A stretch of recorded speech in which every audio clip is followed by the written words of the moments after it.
Assalamualaikum warahmatullahi wabarakatuh. Alhamdulillah, salatu wassalamu ala rasulillah wa ala alihi wa sahbihi wa man wala ila yaumil liqa'illah. Asyhadu an la ilaha illallah wahdahu la syarikalah wa asyhadu anna muhammadan abduhu wa rasuluh la nabiyya ba'dah wa la hawla wa la quwata illa billah, amma ba'du. Faqala al-musannif rahimahullahu ta'ala wa nafa'ana bihi wa bi'ulumihi fid dharaini amin.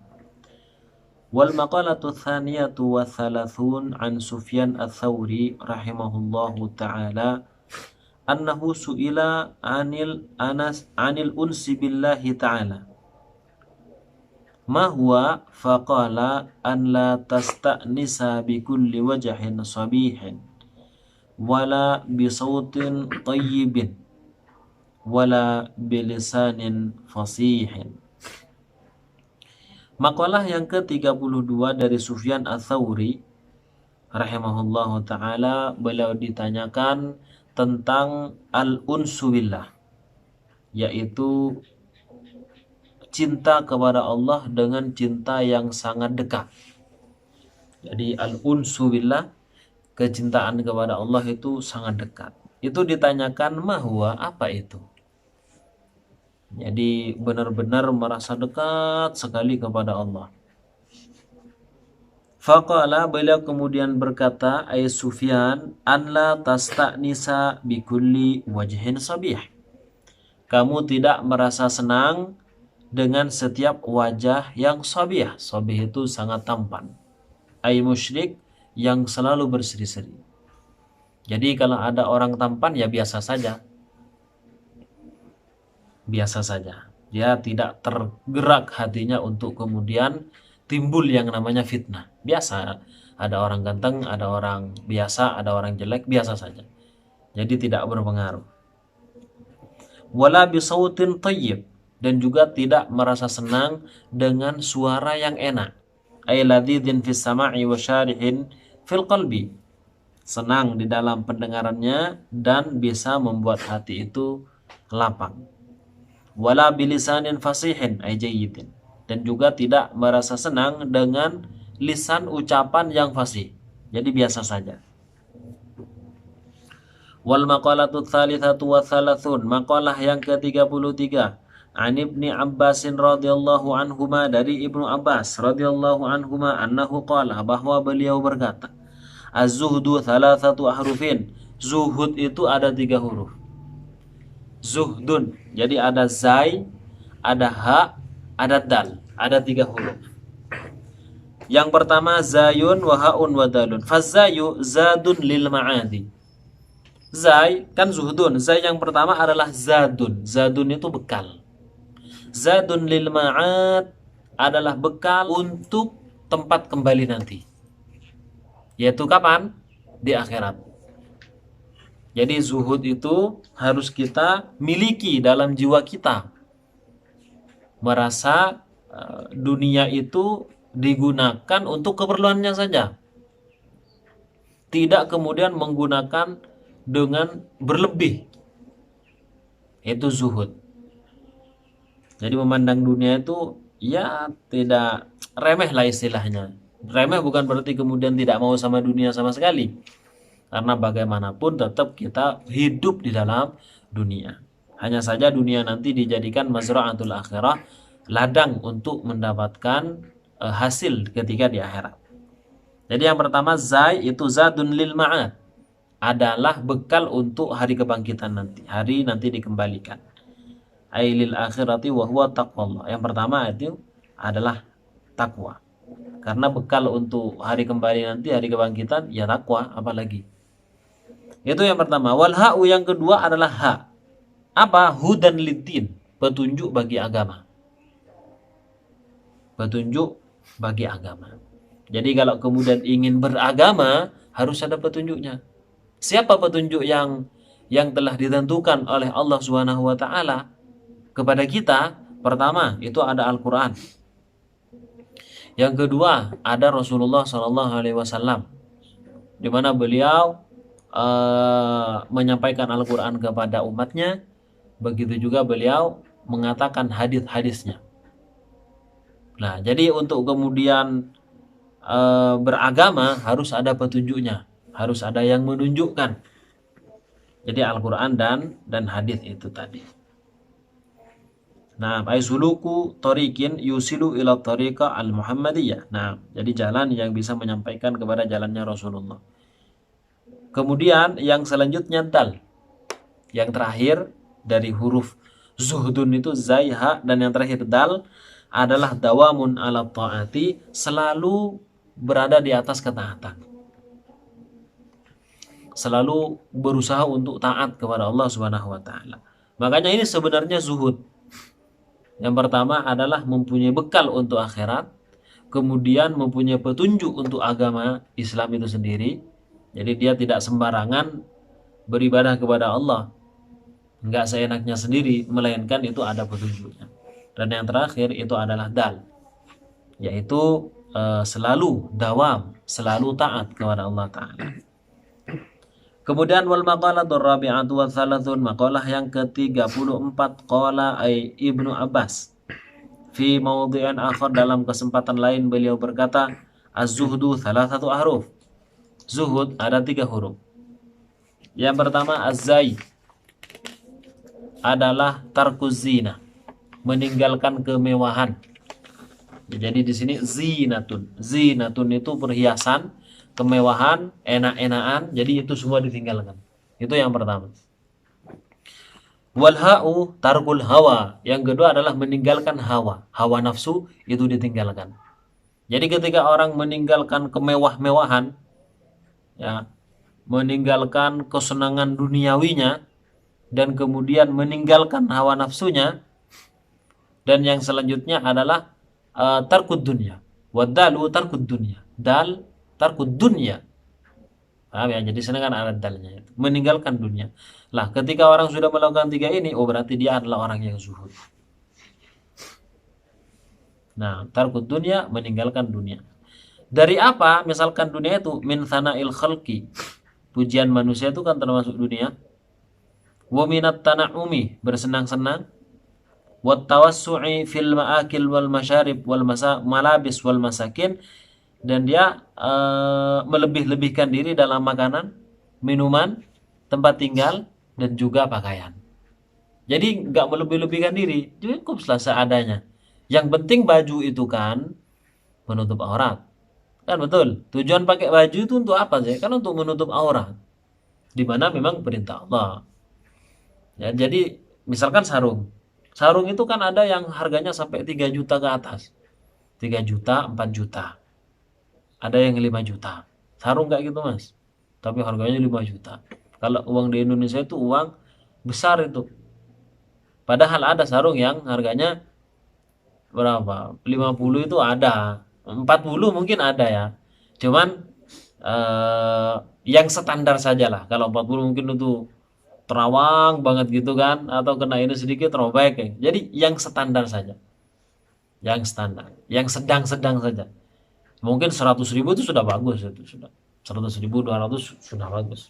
Itulah yang disebut dengan zuhud. Kemudian wal maqalatul khamisah wa thalathun, maqalah yang ke-35, an Hamid Al-Laqaf rahimahullahu taala annahu atahu rajulun faqala lahu. Dari Hamid Al-Laqaf, bahwa suatu ketika dia didatangi seorang lelaki. Jadi ada orang laki-laki datang pada dia. Kemudian berkata, ausini, berwasiatlah kepada aku wahai tuan, wahai guru, yaitu manfaat dengan sesuatu yang memberi manfaat dalam agama, bima yanfa'uni fid din. Faqala ij'al lidinika ghilafan ka ghilafis suhuf, buatlah untuk agamamu cover. Nah ini semacam ini, seperti covernya mushaf. Jadi mushaf Al-Quran itu kan ada covernya. Agamamu itu kasih cover juga. Di sini agamamu kasih cover, pelindung mas, kasih pelindung, pelindung dari kekotoran. Makanya kalau misalkan kena debu misalnya, maka yang terkena debunya itu hanya covernya saja. Makanya sampai apa namanya itu, ini dikasih plastik segala macam biar tidak kotor. Tapi isinya dia akan selalu bersih. Kenapa? Karena ada covernya. Coba kalau misalkan tidak ada covernya, maka kalau misalkan terkena kotoran, terkena hal yang kotor, maka langsung ke kitabnya, ke Qur'annya langsung di sini. Tapi kalau ada covernya, maka yang terkena covernya. Makanya cover dibikin terkadang tahan air gitu ya. Jadi kalau kena air itu tidak langsung rusak. Nah, agamamu juga seperti itu, dikasih cover. Qila lahu ma gilafuddin. Kemudian ditanyakan, Tuhan, apa itu yang dimaksud dengan covernya agama? Penutupnya agama, pelindungnya agama itu apa? Nah, fasyari'atu min haitsu innaha tuda'un tusamma dinan. Syariat jika memang dilihat bahwa syariat itu harus diikuti, berarti syariat itu sendiri adalah agama.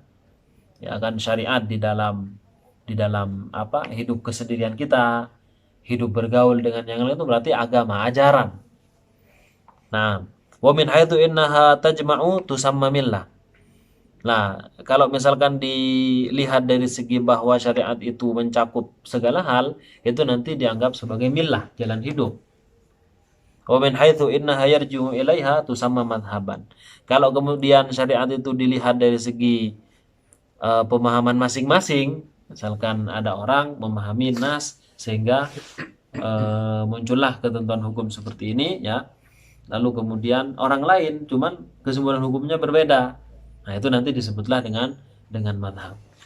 Nah, ala kulli hal semuanya itu nanti akan menjadi pegangan hidup seseorang muslim. Entah mau dipandang dari segi apapun, maka syariat itu adalah pandangan hidup seorang muslim. Qala lahu, kemudian ia berkata kepada orang tersebut, tarkul kalami illa ma la budda minhu.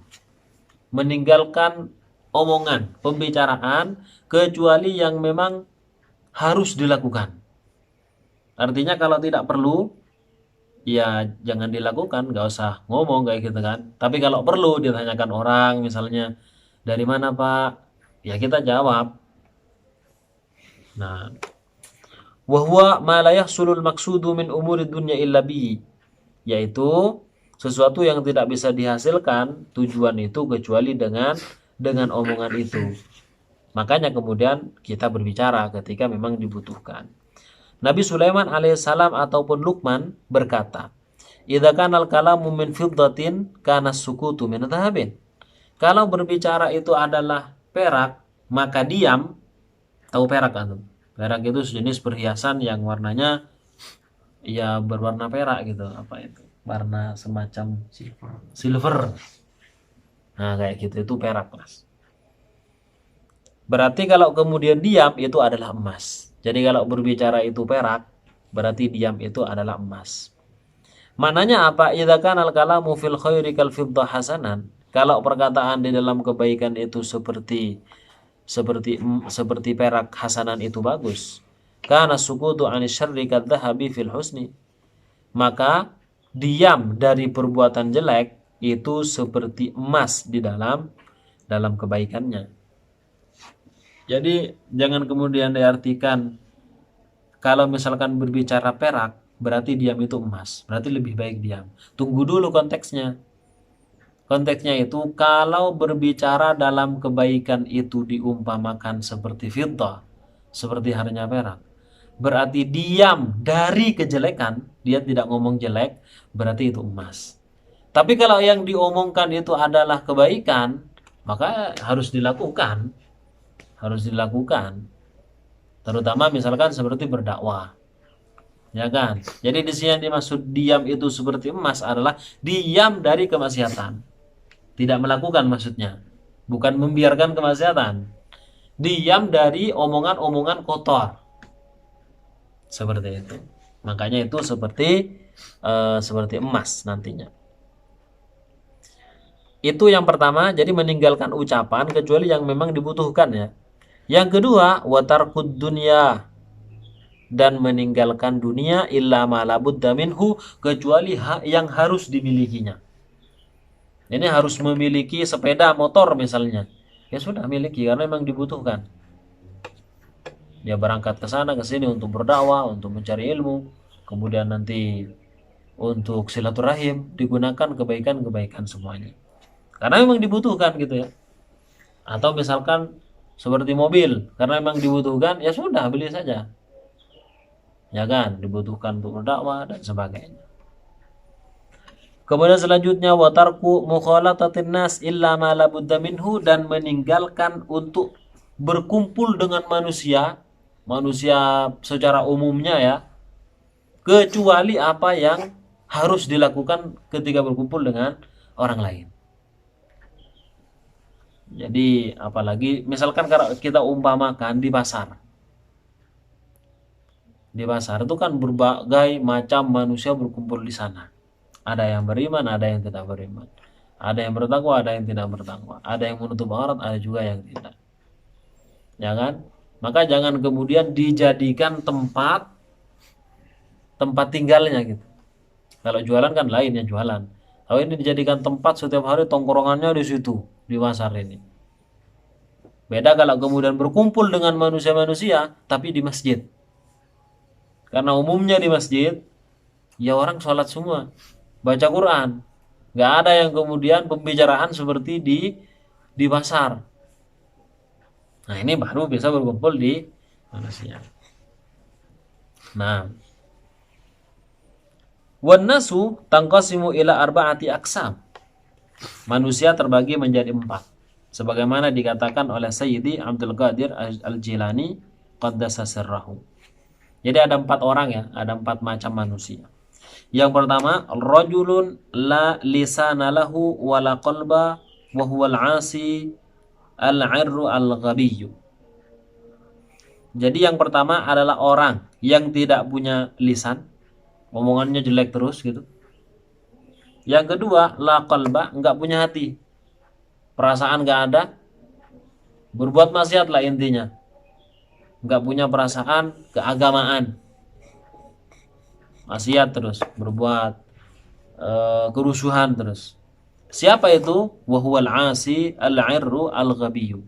Dia adalah orang yang ahli maksiat, tercela dan juga bodoh. Ini yang pertama. Oleh karena itu fahdhar an takuna minhum wa la takum fihim fa innahum ahlul 'adzab. Berhati-hatilah kepada mereka. Jangan sampai menjadi bagian dari mereka karena mereka adalah orang yang akan diazab oleh Allah. Jadi ini yang pertama, mulut nggak ada, maksudnya ada lisannya gitu kan. Cuman omongannya itu jelek. Yang kedua hatinya nggak ada. Apa maksudnya? Dia tidak tersentuh dengan perintah agama. Ya kan? Dia malah kalau misalkan agama melarang dia melakukan, agama menyuruh dia meninggalkan. Jadi nggak ada tersentuh sama sekali. Nah, orang semacam ini itu adalah orang al-asi. Pertama ada orang yang ahli maksiat, yang kedua orang tercela dan juga orang bodoh. Nah, banyak julukannya ini. Yang pertama ini. Ini pemenang dalam kejelekan. Ini orang pertama. Dan kita nggak usah dekat-dekat dengan orang ini. Makanya fahdhar antakuna minhum. Jangan sampai kamu termasuk di antara mereka atau orang yang berkumpul dengan mereka. Kenapa? Karena mereka nanti akan diazab. Ahlul azab. Yang kedua, rajulun lahu lisan bila qalbin fayantiku bil hikmati wa la ya'malu biha. Yang kedua adalah orang yang punya lisan. Lisannya bagus. Maksudnya omongannya itu selalu berkata dakwah. Omongannya mengajak pada kebaikan. Kan seperti itu. Omongannya dia membangkitkan semangat orang lain. Ini yang kedua. Cuman sayangnya dia itu tidak mengamalkan. Kalamnya bagus perkataannya. Ayo mari kita sholat. Terus kemudian dia nggak sholat. Mari kita puasa misalnya. Tiba-tiba dia mokel. Jadi intinya omongan yang dia ucapkan bagus omongannya. Dakwah memang, tapi nggak mengerjakan gitu kan. Nah, yad'un nas ilallahi ta'ala wa huwa yafirru minhu, ngajak orang kepada Allah, tapi dia lari daripada omongannya itu sendiri. Bagaimana kalau ada orang begini? Kita tahu kemudian, oh ini cuma biasanya ini orang Pak Ustadz ini cuma ngajak doang ini. Nyuruh kita sholat, cuman dirinya sendiri nggak sholat. Nyuruh kita menjauhi maksiat. Namun ternyata melakukan kemaksiatan itu. Lah, orang seperti ini bagaimana? Fab'ud minhu li'alla yahfadaka biladidi lisanihi fatah rikuka naru ma'asihi wa yaktuluka nitnu galbihi. Oleh karena itu larilah kamu dari orang semacam ini, nggak usah berteman dengan orang seperti ini. Kenapa? Agar kamu tidak dibakar oleh manisnya ucapannya dan agar tidak dibunuh dengan busuknya hatinya. Karena dia hanya cari muka istilahnya ya. Cuman cari muka. Nah, orang-orang seperti ini nih jauhi saja. Nah, bilangnya gini. Bilangnya kalau pas pertemuan atau acara-acara besar itu, mari kita jadikan Al-Quran sebagai pedoman hidup kita, landasan hidup kita. Padahal dia adalah orang yang mampu melaksanakan Al-Quran dalam tatanan negara. Yang mengatakan seperti ini adalah seorang pemimpin negara besar. Mari kita terapkan semua apa yang ada dalam Al-Quran. Namun ternyata ketentuan-ketentuan di dalam Al-Quran yang menyatakan hukum-hukuman yang tegas itu, yang sudah qat'i itu, malah tidak dilaksanakan. Di kesempatan lain justru mengatakan apa? Itu tidak sesuai dengan zaman modern ini. Kan bertentangan antara omongannya dengan perilakunya. Dia kemudian mengatakan ketika acara maulid misalnya, mari jadikan Rasulullah sebagai uswah kita. Apapun yang dilakukan oleh Rasulullah itu adalah contoh bagi kita. Yang mengatakan begini nih mampu untuk melaksanakan hukum Islam dalam tataran kenegaraan. Namun ternyata di sisi yang lain dia mengatakan bahwa hukum potong tangan misalnya, kisos misalnya, itu sudah tidak sezaman, tidak zaman lagi. Hukum terbelakang itu hukum rimba. Nggak sesuai kan lah. Orang semacam ini walaupun dia adalah seorang pendakwah, pendai, ya kan, maka kita harus menjauhinya agar kita tidak terbakar dengan lisannya yang manis dan agar kita tidak terbunuh dengan hatinya yang busuk. Itu yang kedua. Dan yang ketiga, rajulun lahu qalbun bila lisan wa huwa mu'min. Dan yang ketiga ini ada orang dia mempunyai hati. Hatinya tersentuh dengan perintah agama. Cuman dia bila lisanin, nggak punya keahlian untuk berdakwah. Untuk ngomong di hadapan orang, itu nggak punya keahlian. Ya tetap saja dia ngomong tentang kebaikan. Cuma dia nggak punya keahlian. Nah, siapa? Wahuwa mu'min. Dia adalah orang yang beriman. Hatinya tersentuh dengan perintah agama dan larangan agama, tapi lisannya nggak punya kemampuan untuk mempengaruhi orang lain seperti itu. Maka dia adalah orang yang beriman. Sartarahullahu ta'ala an khalqihi, yang Allah tutup dari makhluknya. Jadi dia tidak terkenal mungkin ya, karena dia khusyuk beribadah. Kan ada orang semacam ini kan, ada. Kemudian dia zuhud, nggak berkumpul dengan manusia gitu kan, kecuali darurat. Dia itu nggak terkenal gitu. Tapi alim, tapi dia ahli dalam beribadah. Lah dia tuh memang ditutup oleh Allah, mastur namanya. Makanya disebut dengan wali mastur. Nah, satarahullah ta'ala an khalqihi wa basarahu bi'uyubi nafsih, dan Allah memperlihatkan aib dirinya sehingga setiap hari dia mengoreksi dirinya.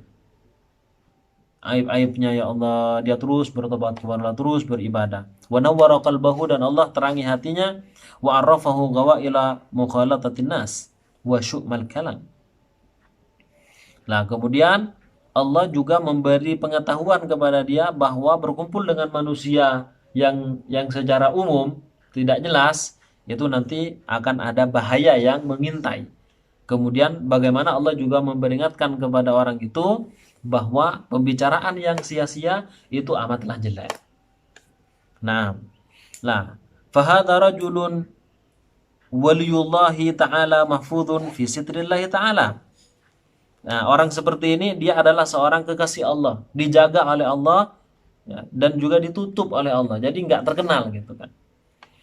Fal khairu kullal khairi 'indahu maka kebaikan dengan sangat banyak ada pada orang tersebut. Jadi kalau ada orang semacam begini gitu ya, tapi bukan menganggap orang gila sebagai wali ya. Ada orang gila, ya kebetulan ngomongnya ada apa namanya agama-agamanya juga ya kan. Kan ada orang gila yang sering sholat apa langsung dianggap sebagai wali. Ada orang gila sholat ya nggak pakai aurat, apa nggak menutup aurat gitu kan. Terus kemudian ngomongnya, mari kamu jangan sampai lupa terhadap sholat. Sholat itu adalah tiang agama, betul omongannya, cuman gila. Jadi mungkin dulunya dia ustadz, terus karena apa gitu, akhirnya dia gila. Lalu kemudian langsung dianggap dengan waliullah. Ya tidak semudah itu Pak, untuk kemudian menganggap waliullah. Jadi dilihat dulu. Sesuai nggak dengan syariat atau tidak. Fadunaka wa mukhalatatuhu wa khidmatuhu fayuhibbukallah. Oleh karena itu kamu boleh untuk berkumpul dengan orang tersebut, mengambil hikmah, mengambil faidah, dan juga melayaninya juga boleh, sehingga nanti Allah juga akan mencintai. Itu yang ketiga. Nah, yang keempat ini yang akan menjadi keinginan setiap orang yang beriman kepada Allah. Siapa itu? Rajulun. Ada seorang lelaki, ta'allama, dia adalah orang yang belajar, wa 'allama, dia mengajar, wa 'amila bi'ilmihi, mengamalkan dengan ilmunya, wa huwal 'alimu billahi ta'ala wa ayatihi, dialah orang yang alim, mengetahui Allah Subhanahu wa taala dan kebesaran Allah. Istauda Allahu qalbahu ghara'iba ilmih. Allah telah menitipkan hatinya ghara'iba ilmihi, dengan ilmunya Allah yang garib. Ilmu-ilmunya Allah yang begitu banyak, yang hanya Allah yang mengetahuinya. Wa syaraha sadrahu li qabulil ulum, dan Allah melapangkan dadanya, hatinya untuk menerima ilmu. Fahdhar an tukhalifahu, oleh karena itu hati-hati kamu untuk menyelisihi orang yang keempat ini, wa tujanibahu, dan menjauhi orang yang keempat ini, hati-hati. Enggak boleh dijauhi, enggak boleh berselisih dengannya. Wa tatrukar ruju'a ila nasihati, dan meninggalkan arruju' ila nasihatihi, meninggalkan nasihat yang diberikan oleh mereka. Jangan sampai. Jadi yang keempat ini ya, dia belajar, mengajar, mengamalkan ilmunya, paham terhadap ketentuan-ketentuan Allah, ya kan? Nah, orang semacam ini maka kita tidak boleh menjauhinya. Tidak boleh kita menentangnya, menyelisihinya. Dan tidak boleh meninggalkan nasihat-nasihatnya. Ini yang keempat ini. Jangan jadi yang nomor 1 dan 2. Paling tidak yang nomor 3. Dia sibuk mengoreksi kesalahan dirinya sendiri. Tapi yang lebih bagus tentunya yang keempat, karena yang keempat sangat kompleks. Dia berdakwah juga, karena mengamalkan ilmu kan berdakwah. Orang mengamalkan ilmunya kan berdakwah itu kepada orang lain. Lengkap ini yang nomor 4 ini. Nah, tergantung kita apakah milih yang nomor berapa. Nah, kemudian thumma i'lam anna asla zuhdi, ketahuilah bahwa pokok dari zuhud al-ijtinabu 'anil maharimi kabiriha wa saghiriha, yaitu menjauhi dari perkara yang diharamkan, baik yang besar ataupun yang kecil. Li'anna man la wara'a lahu yasihhu lahu az-zuhdu. Nah, karena orang yang tidak punya wara' ya, itu tidak sah. Kan di sini ada takliknya, barangkali la'allahu la yasihhu ya. Karena orang yang tidak punya wara', dia tidak akan sahih zuhudnya. Jadi kalau ingin zuhud, yang pertama dia harus wara'. Wara' itu apa? Menjauhi perkara yang diharamkan, baik itu besar ataupun kecil. Jadi harus wara', benar-benar berhati-hati. Kemudian selanjutnya wa ada'u jami'il fara'idhi yasiriha wa asiriha, dan melaksanakan seluruh perintah Allah, baik yang mudah ataupun yang sulit. Perintah Allah yang mudah misalkan tersenyum, ya kan, silaturahim, menyenangkan itu. Kemudian dan yang lain-lainnya, mengasihi istri, anak, itu sangat mudah sekali dan pahalanya besar. Tapi ada juga yang sulit. Di antaranya apa? Puasa, ya kan? Muhasabatul hukam, mengoreksi penguasa yang memang salah dalam keputusannya, itu sulit sekali. Bahkan risikonya sangat besar. Walaupun pahalanya juga sebanding ya. Tapi risiko memang besar seperti itu. Cuman kalau orang zuhud dia lakukan berat ataupun mudah. Jangan pilih-pilih. Oh ini sesuai nih dengan kelompok kita ini. Sesuai ini. Sehingga dia lakukan. Oh ini nggak cocok. Bilangnya nggak cocok ya. Itu kan nggak cocok dengan negara kita. Negara kita ini kan sudah islami. Katanya seperti itu. Padahal ya bank syariah itu mungkin yang dipandang islami. Tapi ya nggak benar-benar syariat gitu kan. Nggak benar-benar syar'i banget lah. Bank syariat itu. Nah, walaupun ada embel-embelnya. Jadi dia nggak milih-milih lah, mau mudah, mau sulit, ya lakukan. Tentunya sesuai dengan kemampuannya. Tapi tetap dia lakukan walaupun yang sulit. Nggak kemudian ditinggalkan sama sekali. Cuman kan orang-orang seperti itu ya. Oh ini udah tidak memungkinkan. Lalu langsung ditinggalkan. Nah, ketidakmungkinan itu kan bukan mustahil. Ketidakmungkinan bukan mustahil. Makanya kemudian Allah perintahkan baik yang mudah ataupun yang sulit.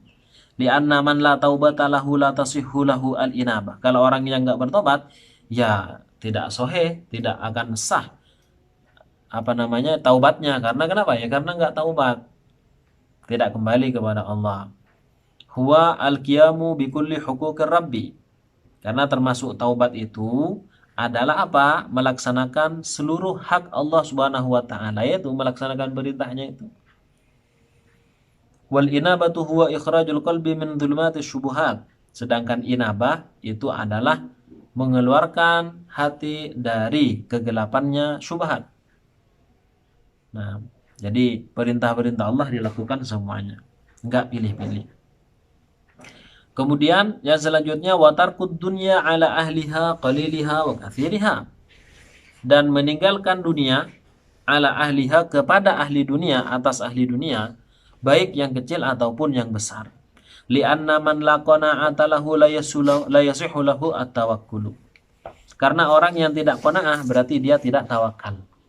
Jadi dunia itu sudah biarkan kepada pemiliknya saja. Kalau memang miliknya dia, ya sudah kita pasrahkan saja kepada orang tersebut. Baik itu banyak ataupun sedikit. Wa man la tawakkula lahu la yasihu lahu taslim. Kalau tidak bertawakal berarti dia tidak taslim, tidak pasrah pada Allah. Apa yang disebut dengan tawakal? At-tawakkulu huwa ats-thiqatu bima 'indallah.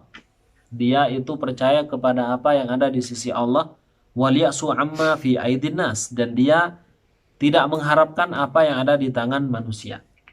Jadi apapun yang dimilikinya sudah biarkan saja. Walaupun godaan begitu besar, sudah kepada ahli dunia sudah biarkan. Mereka yang memang ahlinya. Fataslimu, pasrah itu adalah al-inqiyadu li amrillahi ta'ala wa tarkul i'radi fi ma la yulaimu.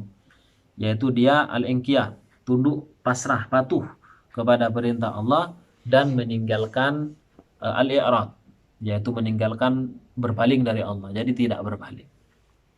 Wal maqalatus sadisatu wa thalathun, maqalah yang ke-36. An Luqmanil Hakim, dari Luqman Al-Hakim. Itu julukan ya Al-Hakim ya. Karena beliau sangat bijaksana, akhirnya dijulukilah dengan Al-Hakim. Nama aslinya ya Luqman saja. Tapi kalau di sini jadi nama dua-duanya Luqman Al-Hakim, Luqmanul Hakim. Annahu qala libnihi, dia berkata kepada anaknya, ya bunayya, wahai anakku, innan nasa thalathatu athlasin.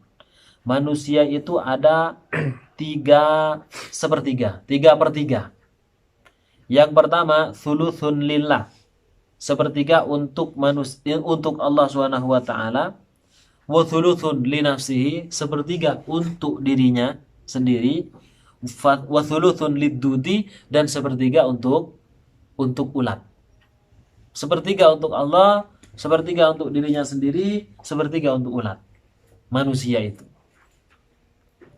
Fa'amma ma huwa lillahi, adapun 1/3 yang untuk Allah Subhanahu wa taala, faruhuhu adalah rohnya yang nanti kembali kepada Allah. Jadi sepertiganya itu rohnya kembali kepada Allah, miliknya Allah. Wa amma ma huwa li nafsihi fa'amaluhu. Adapun sepertiga lagi yang untuk dirinya sendiri adalah amalnya yang dikerjakan oleh tubuhnya. Dia misalkan bantu orang lain, ya kan? Atau malah maksiat dengan menggunakan tangan maksiatnya misalnya dengan kaki. Nah, jadi dia untuk dirinya sendiri. Dia nanti akan mendapatkan manfaatnya ketika ada di dalam kubur, ketika ada dalam akhirat. Atau mendapatkan balasan yang setimpal azabnya baik di dalam kubur atau nanti di akhirat. Nah, itu yang sepertiga kedua. Kemudian sepertiga terakhir adalah wa amma ma huwa lidudi, adapun yang memang diperuntukkan untuk ulat adalah fajismuhu, adalah jasadnya. Nah, sepertiganya lagi nanti akan dimakan oleh ulat, yaitu ketika dia mati dikuburkan dalam tanah. Secara umum manusia seperti itu ya, kecuali yang memang dijaga oleh Allah seperti para nabi. Nah, la ta'kulu ajsatal anbiya. Al-ardu la ta'kulu ajsadal anbiya. Bumi tidak akan memakan jasadnya para nabi. Wal maqalatu sabi'atu wa thalathun. Maqalah yang ke-37 an Aliyin karramallahu wajah, dari Ali karramallahu wajah radhiyallahu anhu. Annahu qala, bahwa beliau berkata, thalathun yazidna fil hifdhi. Ada 3 hal yang bisa menambah hafalan, menambah kekuatan hafalan. Nah, ini bisa diamalkan ya. Yang pertama, wayudhibnal balgama, dan juga akan menghilangkan balgam. Balgam itu semacam riak apa namanya, dahak, riak dahak. Yang itu nanti akan membuat orang apa ya, kalau di dalam ta'limul muta'allim itu yang nanti mencegah hafalannya, mempersulit hafalannya, karena nanti bisa membuat gemuk segala macam lah intinya. Apa saja yang bisa menambah hafalan kata beliau itu? Yang pertama asiwaku, bersiwak. Jadi ada kayu, memang kayu khusus yang untuk siwak. Nah, yang kedua wasaumu, puasa. Makanya kita jadikan kesempatan ini bagi santri khususnya untuk menghafal di bulan puasa ini, bulan Ramadan. Karena ketika puasa itu kan yang nggak mikir makanan gitu kan, jadi lebih fokus untuk kemudian menghafalkan, beribadah ya. Beda kalau hari-hari biasa ini, ya kan. Ntar lagi saya mau makan apa ini? Apalagi masih belum masak gitu kan, masih bingung. Kalau nggak makan kan sudah fokus sama ibadahnya itu, wa qiraatul Quran, dan membaca Al-Quran. Jadi puasa, membaca Al-Quran dan siwak kan cocok ini untuk dijadikan kesempatan tidur. Karena tidurnya orang yang berpuasa itu ibadah kan. Musa'ib ibadatun. Baik, betul memang, betul ibadah memang. Cuman kalau tidurnya saja ibadah, apalagi baca Qur'annya. Makalah yang ke-38 an Ka'ab al-Ahbar. Dari Ka'ab al-Ahbar. Dia menjadi rujukan ulama Yahudi dulunya sebelum masuk Islam. Kemudian beliau masuk Islam di zamannya Sayyidina Umar. Masuk Islam, dan ketika masuk Islam jadi rujukan lagi karena pengetahuannya beliau sangat banyak ya, apalagi tentang agama sebelum Islam.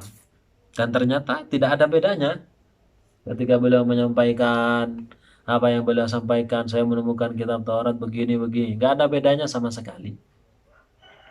Hanya saja syariatnya mungkin berbeda, syariat praktek fikihnya itu mungkin berbeda, tapi usulnya sama.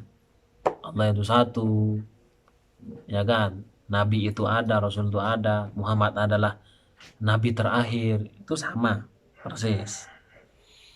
Nah, beliau mengatakan al-husunu lil mu'minina minasyaitani thalathun. Penjagaan diri orang yang beriman dari setan ada 3. Jadi orang yang beriman kalau ingin menjaga dirinya dari gangguan setan, ini ada 3 hal. Apa? Yang pertama, al-masjidu hisnun. Masjid itu adalah hisnun, benteng. Benteng kuat. Makanya kalau orang yang ada di masjid itu sangat sedikit tergoda dengan maksiat. Kecuali mungkin bawa HP. Bisa saja telepon-teleponan di masjid. Jadi enggak, dia ke masjid memang untuk sholat kayak gitu. Setelah itu, setelah sholat, assalamualaikum, assalamualaikum, dikira selesai ngelihat Quran, dia ambil Quran. Setelah Al-Quran baca selesai, ditaruh. Biasanya di masjid kan ada perpustakaan mini. Di sana ada buku-buku terjemahan segala macam. Dia lihat, dia baca.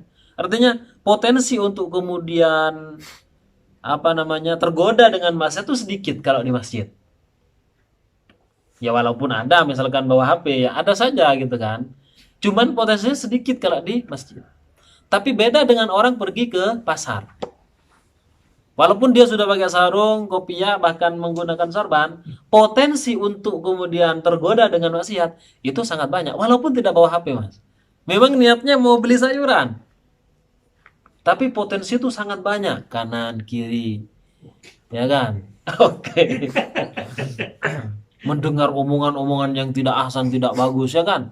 Ya omongan di pasar seperti biasanya, seperti itu. Nah, baik pasarnya yang tradisional ataupun yang pasar modern seperti mall-mall, apalagi itu ya, apalagi mall itu potensi godaan sangat besar. Nah, setannya juga modern gitu kan. Makanya masjid itu al-hisnu, hisnun memang benteng. Termasuk yang semisal dengan masjid, musola misalnya ya, musola. Nah, karena memang tempatnya zikir, tempatnya sholat, tempatnya baca Quran, pokoknya tertarik untuk berbuat amal soleh di masjid ini. Yang kedua, wa dzikrullah hisnun, berzikir, yaitu ingat kepada Allah itu penjagaan diri juga, merupakan perlindungan diri, benteng juga. Nah, ya jelaslah kalau sudah ingat kepada Allah untuk kemudian bermaksiat, biasanya malu, biasanya takut. Ingat langsung pada azab yang Allah sediakan kepada pelaku maksiatnya. Kalau dia ingat kepada Allah, berzikir kepada Allah. Kan berzikir tidak harus diucapkan terus ya. Jadi di hati tetap ingat kepada Allah. Dan yang terakhir, qiraatul Quran hisnun. Membaca Al-Quran itu adalah benteng juga. Jadi baca Al-Quran. Dan yang timbul dari Al-Quran, tafsirnya, kemudian ilmu-ilmu yang memang diambil dari Al-Quran semuanya itu. Nah, jadi potensi godaan untuk kemudian menjerumuskan itu sedikit sekali. Kemudian wal maqalatud tasi'atu wa thalathun, maqalah yang ke-39. An ba'dil hukama, dari sebagian ahli hikmah, annahu qala, bahwa beliau berkata, thalathun min kanzillahi ta'ala. Ada 3 hal yang termasuk perbendaharaan Allah Subhanahu wa taala.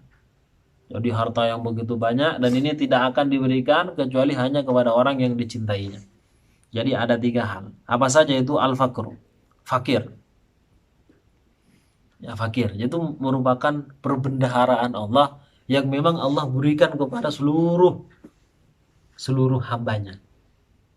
Makanya Rasulullah orangnya sangat sederhana sekali gitu kan. Sangat sederhana. Nabi Sulaiman gimana? Bukankah Nabi Sulaiman itu sangat kaya? Tapi beliau itu masih saja orang yang sederhana. Terbukti ketika beliau akan makan ya, beliau masih kerja dulu. Begitu juga dengan Nabi Daud, ayahnya. Jadi walaupun secara zahirnya kaya seperti itu, tapi hatinya tetap merasa tidak punya apa-apa. Karena semuanya itu untuk Allah, untuk perjuangan Allah, untuk kemaslahatan umat, untuk dakwah kepada Allah Subhanahu wa taala. Gitu ya. Jadi al-faqru memang diberikan, maksudnya itu benar-benar membutuhkan kepada Allah Subhanahu wa taala. Nah, yang pertama, yang kedua wal maradu.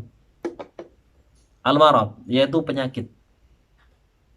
Makanya penyakit itu sebenarnya adalah perbendaharaan Allah, nikmat Allah yang memang Allah berikan kepada orang-orang tertentu. Oleh karenanya kalau sakit jangan kemudian mengeluh, mengadu dengan artian tidak terima. Tapi kalau keluhan itu diutarakan pada dokter, memang seharusnya. Jadi sakit apa Pak? Enggak dok, saya zuhud dok. Saya pokoknya akan menyimpan sendiri penyakit ini.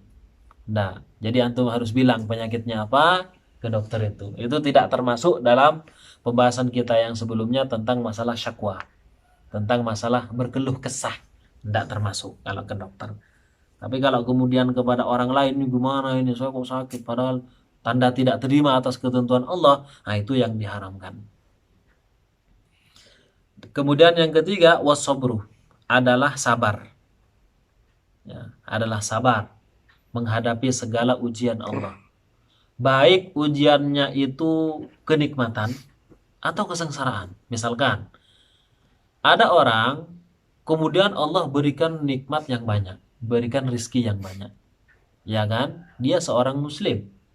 Kalau dia tidak sabar terhadap harta yang banyak ini, maka dia akan gunakan hartanya sesuai dengan keinginannya.